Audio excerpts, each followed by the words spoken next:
Le podcast Déclic comprend les transitions pour vulgariser, ouvrir la réflexion et surtout donner envie d'agir. Bonjour et bienvenue dans le podcast Déclic comprend les transitions dans lequel nous explorons les coulisses des transformations humaines, managériales, environnementales, des individus et des organisations. Alors aujourd'hui, on reçoit Christophe Pérez. Bonjour Christophe.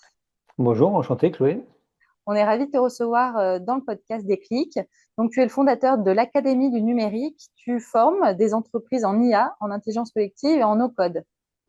Exactement, tout à fait. On a une dizaine d'années d'existence et effectivement, ces 4 dernières années, on s'est essentiellement orienté vers les approches intelligence artificielle et les approches no-code.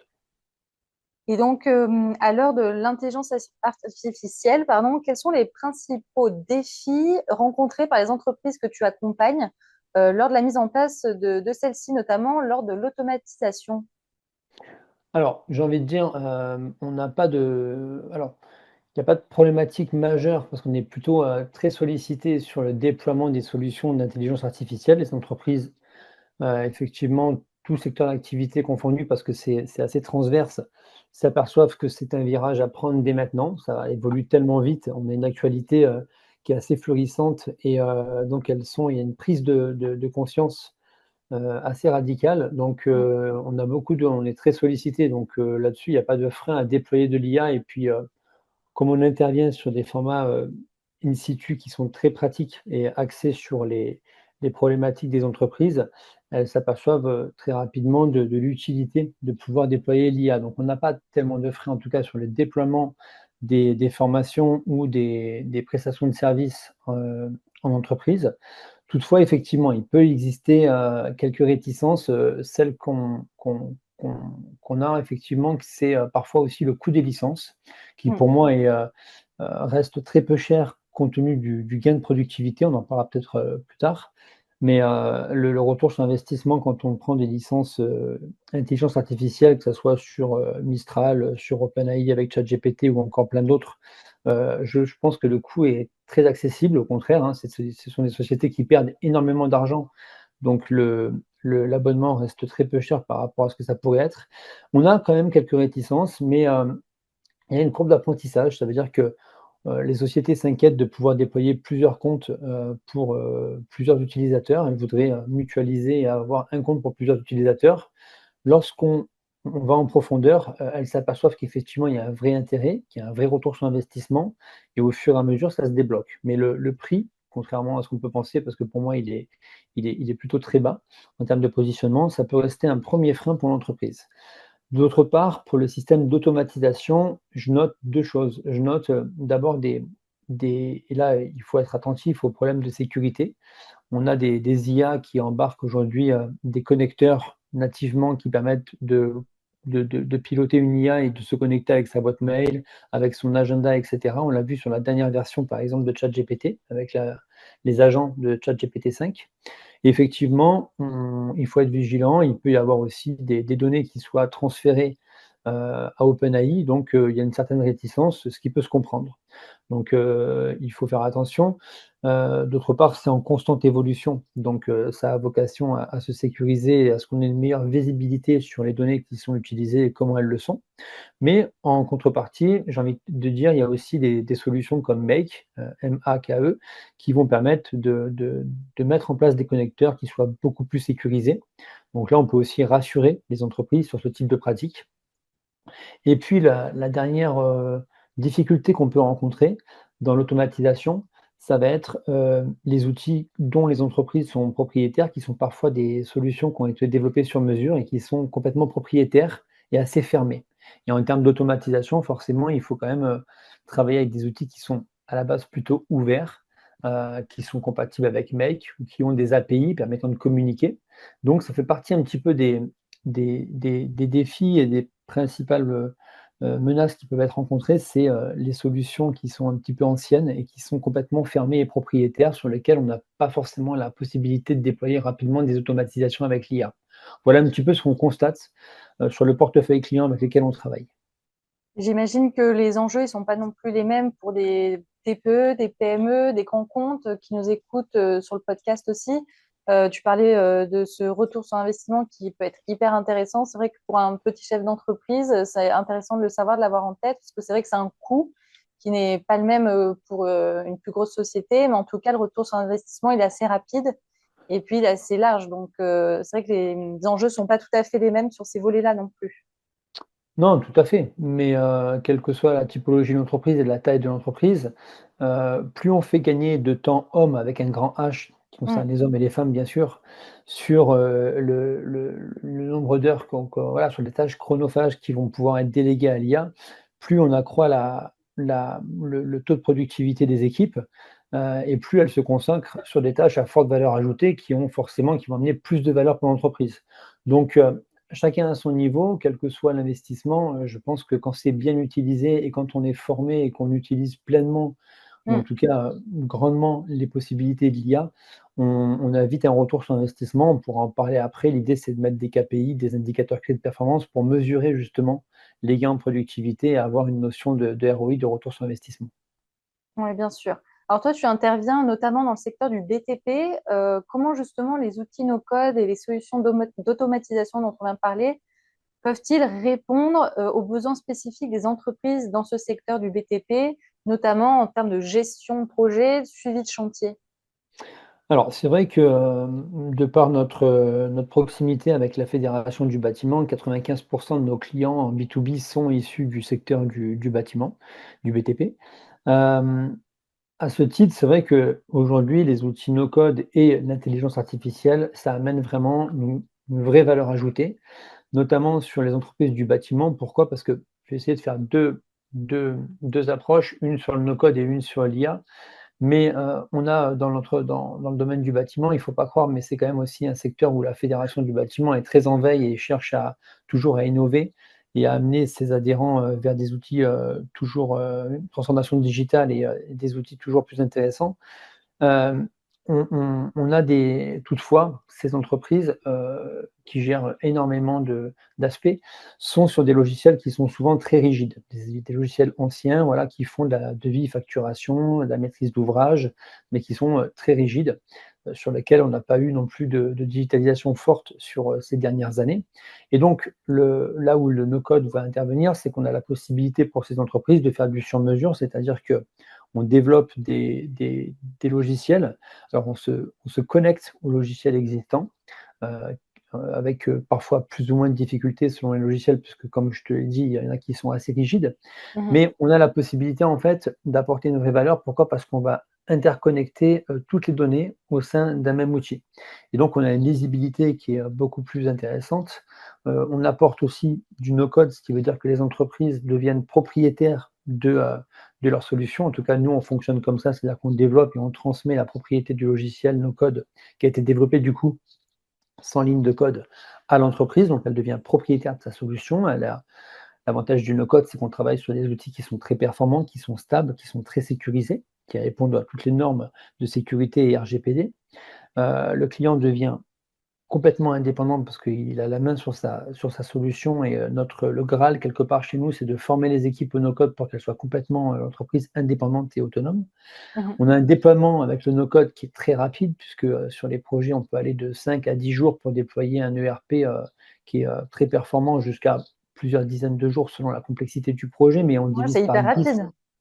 Généralement, on divise par 10 le temps de développement par rapport à une solution, vraiment, classique, traditionnelle, avec du code. Mhm. Donc, c'est intéressant. On évite, à partir de là, toutes les doubles saisies qui font perdre du temps et qui sont, très chronophages dans les entreprises, encore plus dans le bâtiment. Ouais. Et puis on est aussi, tu vois, en termes de budget sur des coûts qui sont des coûts annuels et on n'est pas sur une logique de SaaS, de Software as a Services, où, les entreprises aujourd'hui souvent payent par utilisateur et par mois. Donc là, on est sur une logique dans le no-code où on paye un forfait annuel et quel que soit le nombre d'utilisateurs. Donc il y a une vraie, logique de rentabilité et de mutualisation sur le développement de ces outils. Et pour revenir à l'IA, quand on met en place une solution no-code comme ça pour les entreprises qui vont permettre de piloter les chantiers. Alors piloter les chantiers, ça veut dire quoi? Ça veut dire que contrairement aux solutions traditionnelles, elles vont pouvoir avoir l'état d'avancement en temps réel, elles vont pouvoir gérer les plannings en temps réel, avoir des indicateurs clés de performance entre le prévis et le réalisé, pour avoir le débours, faire des solutions de pointage pour leurs salariés depuis le mobile, avoir des trackers GPS qui soient également, croisés avec, les données, les remontées d'heures pour savoir s'il y a des incohérences. Tout ça, on le fait de façon très dynamique et de façon très novateur, contrairement aux solutions qui existent. On a également, et quand on dit couple, et ça c'est tout l'intérêt de l'IA, c'est qu'on va commencer à collecter de la donnée sur ces ERP, et une fois qu'on a de la donnée, ben, c'est là que l'IA rentre en jeu et ça va être très intéressant, puisqu'on va pouvoir aussi, par exemple, analyser une entreprise dans le bâtiment va recevoir énormément de factures fournisseurs, et Mmh. aujourd'hui, l'IA va être capable d'analyser les factures, de voir à quel chantier c'est rattaché, de ventiler automatiquement la facture fournisseur par chantier pour avoir une comptabilité analytique.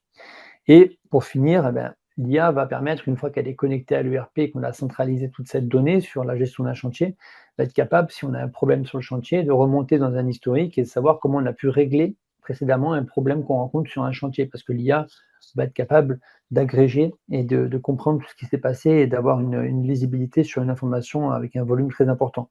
Donc on va pouvoir l'interroger pour nous aider à peut-être corriger des problèmes par rapport à ce qu'on a déjà eu dans le passé. Elle va pouvoir nous aider également à peut-être mieux deviser les chantiers par rapport à des chantiers, dont on a peut-être fait des marges moins importantes que ce qu'on avait prévu. Elle va nous aider aussi à voir, à corriger en temps réel la rentabilité du chantier parce qu'elle estime que le temps passé au niveau du volume, d'heures, d'hommes est, trop, conséquent par rapport à ce qui a été prévu, Mmh. et optimiser la gestion des plannings. Donc c'est de l'assistant, ça reste un assistant, mais qui peut être vraiment, dans la suivi et la gestion de chantier, très performant et d'une grande utilité pour les conducteurs de travaux, les chargés d'affaires et les Grande chefs d'équipe. utilité pour, ouais, pour anticiper, pour prévenir, pour perfectionner ses outils, ses manières de faire. Donc, Exactement, un exact assistant, très complet. exactement, et là on est, dans le suivi, de chantier, mais en amont, c'est pareil, on l'utilise pour, analyser des marchés, les CCTP, les DPGF, voir s'il y a des incohérences. Est-ce que par rapport au DTU, on est bon? Enfin, toutes ces normes qui sont assez complexes et qui exigent du temps, aussi bien dans l'analyse de plans qui sont traités par l'IA. En amont du chantier, ça aide, et pendant le suivi de chantier, c'est également un outil très performant. Et nous permettre, j'imagine, d'être, complètement en cohérence avec la législation qui est assez changeante, dans ce secteur aussi. Exactement, puisqu'en fait, ce que nous demandent les entreprises du bâtiment, c'est de déployer des IA qui leur sont propres. On n'est pas sur la donnée publique. On nourrit l'IA avec de la donnée interne à l'entreprise et notamment toute la législation. Et là, on peut également s'appuyer sur la Fédé du bâtiment qui est très, très nourrissante en termes de veille documentaire. Et donc, l'IA est spécialement entraînée pour les besoins d'une société avec une information qui est interne, et Mmh. effectivement, que ce soit en droit social, en fiscalité, en comptabilité ou en technicité sur des DUT ou sur des normes dans le bâtiment, eh ben, elle va être d'une grande aide à tous les collaborateurs de l'entreprise. Alors, tu interviens dans le secteur donc du bâtiment, mais aussi dans le secteur de la formation. Comment là encore, l'IA répond aux besoins qui sont variés pour les formateurs, les apprenants, dans ce contexte, justement, les compétences digitales évoluent rapidement. Est-ce que tu peux nous donner aussi un exemple d'application pratique? Oui, c'est vrai qu'en termes d'organisme, parce qu'on a une double activité, on est, agence, du coup, no code et IA, on développe des solutions et des prestations sur mesure pour les entreprises, mais également nous sommes organisme de formation et nous avons un CFA. Nous formons des étudiants en bachelor et en master sur les métiers du numérique et du digital, et comme tu dis, effectivement, sur la partie formateur, ben, on a utilisé l'IA aussi pour, nous, gagner en productivité. On a commencé par là, mais des exemples concrets pour un formateur ou un référent pédagogique chez nous aujourd'hui, on a forcément un ERP, hein, qui nous permet de gérer, tous nos étudiants en no code, bien sûr, développé avec Bubble, et on va pouvoir proposer à l'IA, qu'elle analyse le parcours pédagogique d'un étudiant et qu'elle suggère en fait au référent pédagogique un parcours de formation individualisé par rapport aux manquements qu'il peut avoir sur certains modules. Donc là, c'est aussi ça aide grandement nos formateurs et nos référents pédagogiques parce que, voilà, elle va être capable de faire des suggestions, l'IA, qui sont très pertinentes par rapport Mmh. à tous les modules et tous les questionnaires et les positionnements et les études de cas que l'étudiant a remplis. On va également aider les formateurs sur la création de syllabus, ça veut dire, tous les référentiels de modules qu'ils doivent créer pour leurs cours. Bah, l'IA va pouvoir les assister sur la création de ces syllabus. Les supports de formation également, parce que c'est assez chronophage de créer des supports qui soient, professionnels, visuellement attractifs. toujours actualisé. Donc là, l'IA aussi avec d'autres solutions va nous permettre de créer ces supports qui vont être diffusés aux étudiants. L'IA va également aider les formateurs dans la correction des études de cas. Ça reste un assistant, mais néanmoins, ça les aide sur la correction des études de cas. Et pour tout ce qui est prise de notes, puisque quand on a un étudiant en entretien individuel, on a des copilotes, des assistants IA qui vont prendre des notes, qui vont pouvoir synthétiser ces notes et les joindre au suivi pédagogique de l'étudiant. Donc là, c'est toujours pareil, c'est un assistant intéressant pour nos référents pédagogiques et heu et des suites de parcours également, personnalisées pour, les opportunités professionnelles en fonction du parcours de l'étudiant, peut-être des modules sur lesquels il se distingue, il est plus fort. Peut-être demander à l'IA, c'est ce qu'on fait, de lui suggérer, des parcours professionnels qui sont peut-être plus adaptés à son profil. Donc pour les formateurs, on voit clairement l'intérêt que ça apporte cette IA. Et pour les apprenants, j'imagine donc que ça leur apporte aussi peut-être une certaine fluidité, une rapidité aussi dans la transmission des informations, à des documents. Est-ce que tu peux nous en dire davantage? Ouais, de façon, très très pratique, comme, tous les organismes de formation, on a un espace numérique de travail. Alors nous, on fait du distanciel en synchrone, donc nos cours sont dispensés en live avec des formateurs. Mais, ils ont quand même un espace numérique de travail pour émarger, pour, avoir des ressources pédagogiques et autres.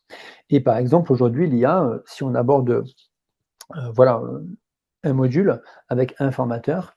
L'étudiant va se connecter à son espace numérique de travail et en fonction, du cours qui est dispensé, on a une IA qui va proposer à l'étudiant des ressources pédagogiques complémentaires, d'accord? Qu'elle va puiser dans une base de données qu'on lui a donnée et en fonction peut-être des manquements de l'étudiant, les ressources pédagogiques suggérées à l'étudiant vont différer d'un étudiant à l'autre. Donc Mmh. on Donc a c'est un accès. un accès plutôt personnalisé presque. C'est ça, exactement et au lieu d'avoir une bibliothèque classique, c'est l'IA qui va, en fonction de la thématique du jour, proposer à l'étudiant des ressources pédagogiques complémentaires, personnalisées par rapport au parcours de l'étudiant. Donc pour nous, c'est d'une aide, incroyable parce qu'on ne pourrait pas le faire, pour chaque étudiant, en temps réel Mmh. tous les jours et là, l'IA Et du s'en coup, charge. en plus, l'apprentissage, on imagine qu'il est d'autant plus concluant et pertinent pour Bien sûr. l'apprenant. Bien sûr, puisque, ça nous permet, et c'est la plus grosse, difficulté, c'est d'individualiser au maximum les parcours des étudiants. Donc quand on a une classe et d'individualiser les parcours, c'est ce qu'on essaie de faire, mais c'est pas toujours facile et là, l'IA peut prendre le relais pour assister Mmh. le formateur là-dessus. Donc ça, c'est intéressant et pareil, après en fonction des soft skills qu'il a développés, parce qu'on travaille beaucoup avec ça, l'IA va être aussi capable en fin de parcours d'alternance de pouvoir, suggérer à l'étudiant des fiches de poste ou des entreprises, des typologies d'entreprises qui peut-être lui correspondent davantage par rapport au suivi, au parcours pédagogique et peut-être aux forces et aux faiblesses qu'il a pu développer durant sa formation. Là, c'est pareil, c'est un assistant. Donc, on ne pourrait pas le faire ou ça nous prendrait trop de temps pour le faire pour chaque étudiant.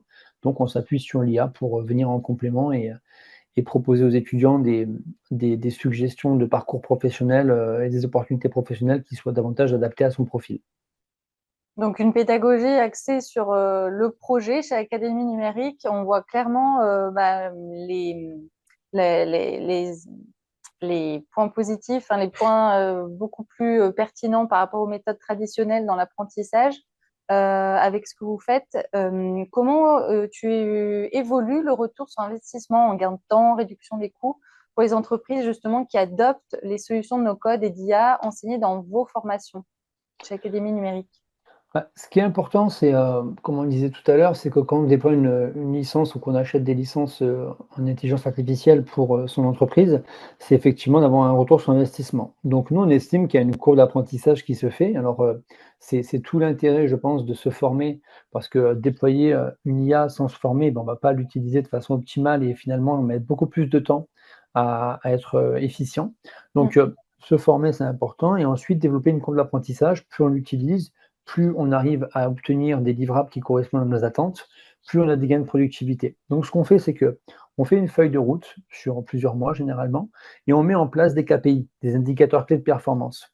Et je prends l'exemple à nouveau d'un mémoire technique, mais si on doit répondre à un appel d'offres et qu'on doit constituer un mémoire technique avec tout ce que ça comporte, on va le faire avant qu'on ait mis l'IA en entreprise et puis après.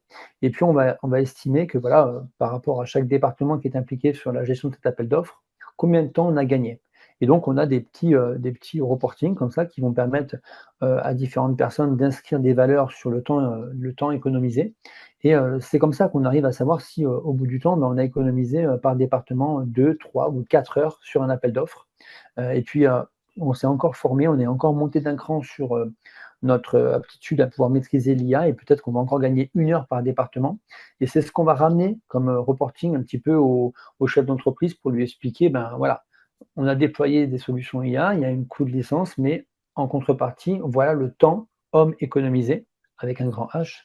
Mmh. Et c'est comme ça, en fait, c'est ces indicateurs clés de performance qu'il faut mettre en place et sur lesquels il faut faire un reporting pour savoir, voilà, quel est le retour sur investissement et quel est le gain en productivité qu'on a réussi à atteindre.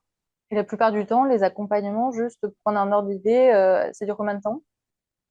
Alors, ça En dépend, fonction des si c'est problématiques, j'imagine, mais oui, voilà, ça peut être, si on en intervient moyenne? nous que sur des mémoires techniques ou que sur de l'appel d'offres, ben, on va faire, 2-3 ateliers, donc ça va durer 2-3 jours, pas plus. Et puis après, on va se revoir dans 6 mois pour, évaluer les compétences et les acquis et pouvoir faire monter les équipes parce qu'il y a toujours des évolutions, hein, on le voit avec les versions qui Mmh sortent, mh. et puis quand c'est une transformation digitale qui est complète, avec un développement d'un ERP complet et puis, former toutes les équipes à l'IA, ça dépend de la taille de l'entreprise. Mais sur des entreprises de plus de 100 salariés, on est voilà sur 1 année quoi, à minima.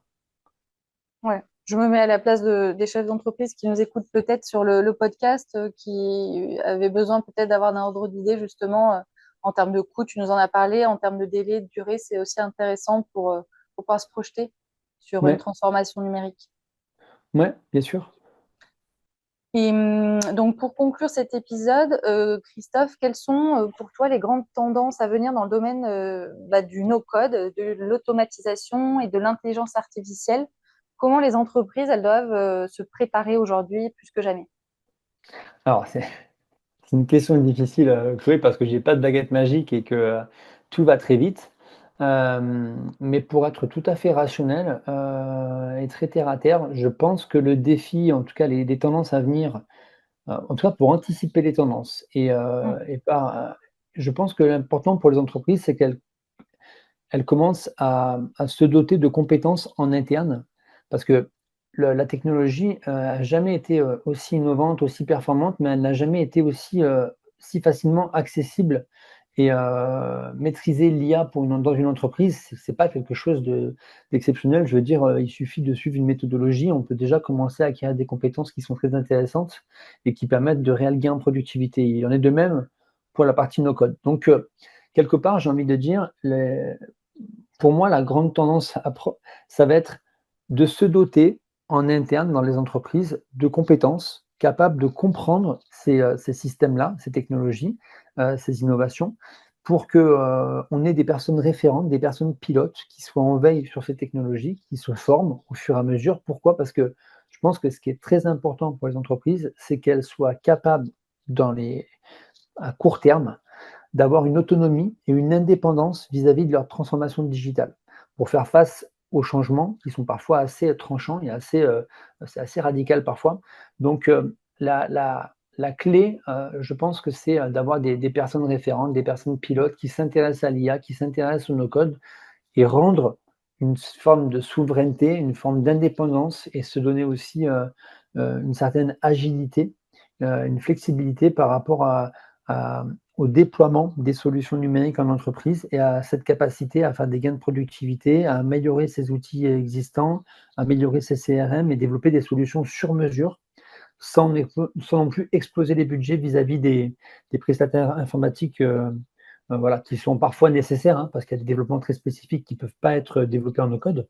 Mais dans bien des cas, on peut aussi passer par ces solutions-là. Donc, je n'ai pas de recommandation ultime. Je vois que ça évolue tellement rapidement que, pour moi, le gage de sécurité pour être sûr d'être, d'être dans le bon timing par rapport aux innovations et aux technologies, c'est d'avoir des intégrer ou en tout cas, prenez des personnes chez vous qui aient déjà des aptitudes pour le numérique, pour le digital et faites-les évoluer sur les technos IA et no code pour vous assurer une autonomie, une flexibilité et une agilité et toujours rester en veille par rapport à ce qui se fait. Je pense que c'est, voilà, très rationnel, c'est plutôt simple à mettre en place, il y a pas mmh. de gros challenge, mais ça permettra d'appréhender tout ce qui va se passer parce que j'ai pas de boule de cristal, mais je vois que ça évolue à une vitesse qui est, juste hallucinante. Donc Et puis, il y a autant, une grosse accélération en ce moment. ouais, bien sûr, bien sûr, Mm. bien sûr. Et là, tout est en train de effectivement, entre les objets connectés, la robotique, enfin, tout ce qu'on voit, c'est ça va devenir quelque chose Mm. de particulièrement, impressionnant. Donc autant, avoir déjà des personnes en interne qui soient capables de faire évoluer votre société et toujours rester avec, une marge de progression par rapport aux technologies, existantes sur le marché. Eh bien, merci beaucoup, Christophe. Ça nous a permis d'avoir des éclairages et de comprendre vraiment les enjeux liés à l'intégration de l'intelligence artificielle et du no-code dans toutes les entreprises, quelle que soit leur taille ou leur secteur d'activité. Merci beaucoup pour ton expertise et à très bientôt sur Déclic. Merci.